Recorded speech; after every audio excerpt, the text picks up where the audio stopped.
All right, in this lesson, we are going to look at subtracting mixed numbers from fractions and mixed numbers from other mixed numbers. So we're going to go ahead and start off with this one.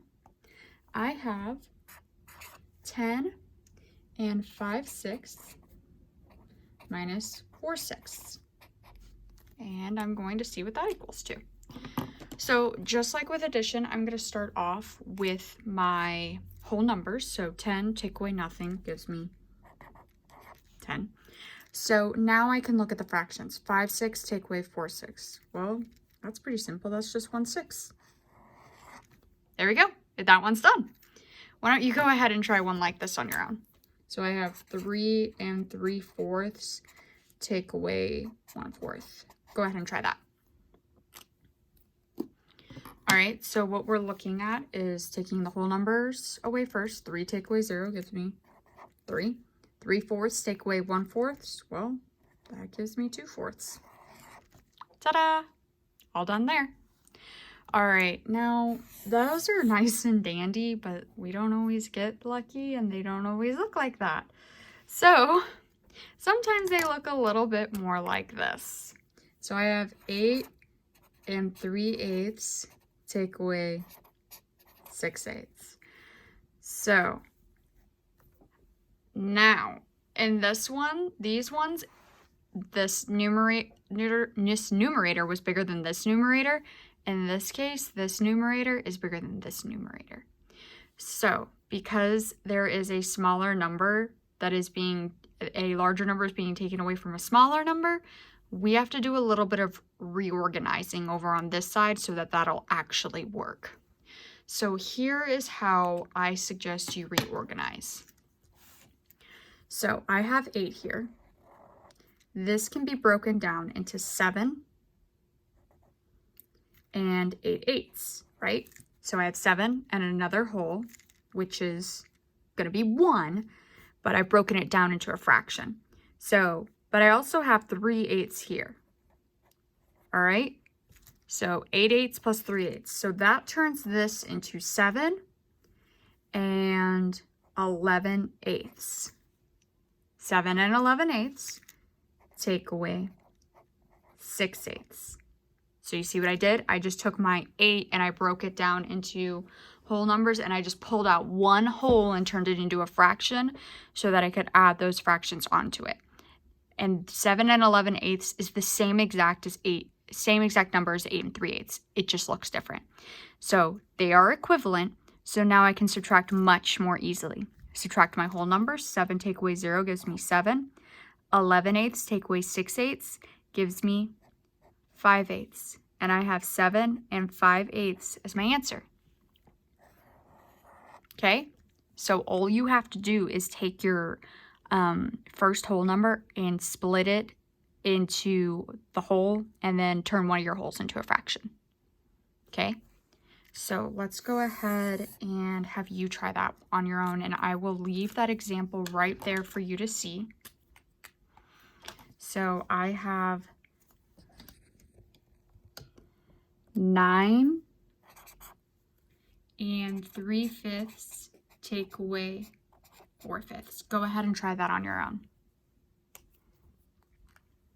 All right, so you will have noticed that 3/5 is smaller than 4/5, so we're gonna have to do some rearranging. So here's how I'm gonna rearrange. I'm gonna take my 9, I'm gonna split it into 8 and 5/5. Okay, that's still equivalent to 9. 5/5 plus 3/5 gives me 8 and 8/5 minus 4/5. So everything here is still equivalent. So now I have 8 take away nothing gives me 8. 8/5 take away 4/5 gives me 4/5.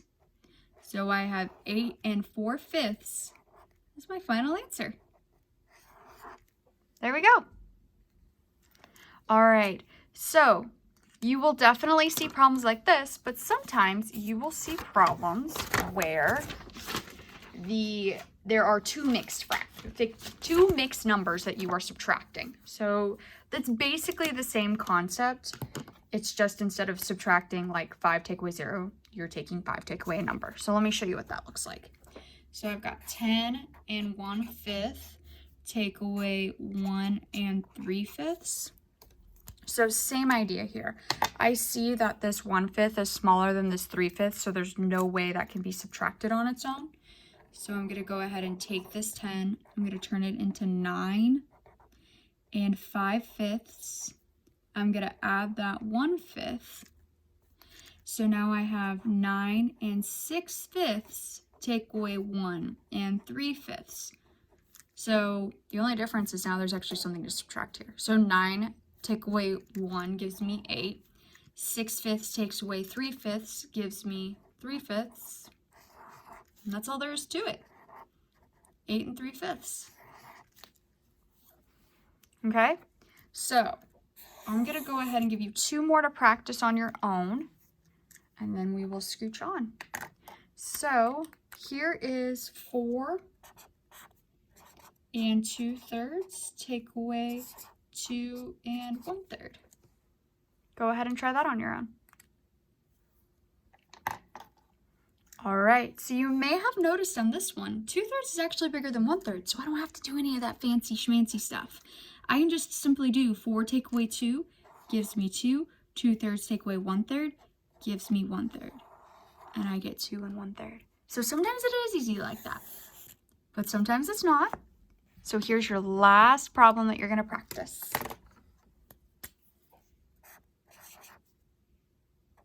12 and 5/8 minus 8 and 7/8. Go ahead and try this last one on your own. All right, so I have 12 and 5/8 take away 8 and 7/8. 5/8 is smaller than 7/8, so I'm going to turn this 12. I'm going to bring out my number bond and turn this into an 11 and an 8/8. 8/8 plus 5/8 gives me 11 and 13/8 minus 8 and 7/8. 11 take away 8 gives me 3. 13 take away 7 is going to give me, oh, not 5, 6. Correct. Yes, 6/8. So I end up with 3 and 6/8. And if you want to be really fancy taking this to the next level, if you'll remember, we talked about simplest form. So as you get older, and probably I'm believing starting in 5th grade, you will be expected to put these things in simplest form. So technically, we can turn this still into simplest form. So I'm going to list all of the factors. Okay, and I'm going to go ahead and circle them all. And I'm going to divide by the largest, so 6/8 divided by 2 gives me 3/4. So I can actually say that my final answer is 3 and 3/4. So if you would like to push yourself to putting your answers in simplest form, go for it. Because as you get older, you will be expected to do that. So you can start practicing now. But if 3 and 6/8 is what is right for you, and this is still something that you're just not quite ready for, 3 and 6/8 is an appropriate answer. All right, go ahead and do your exit ticket.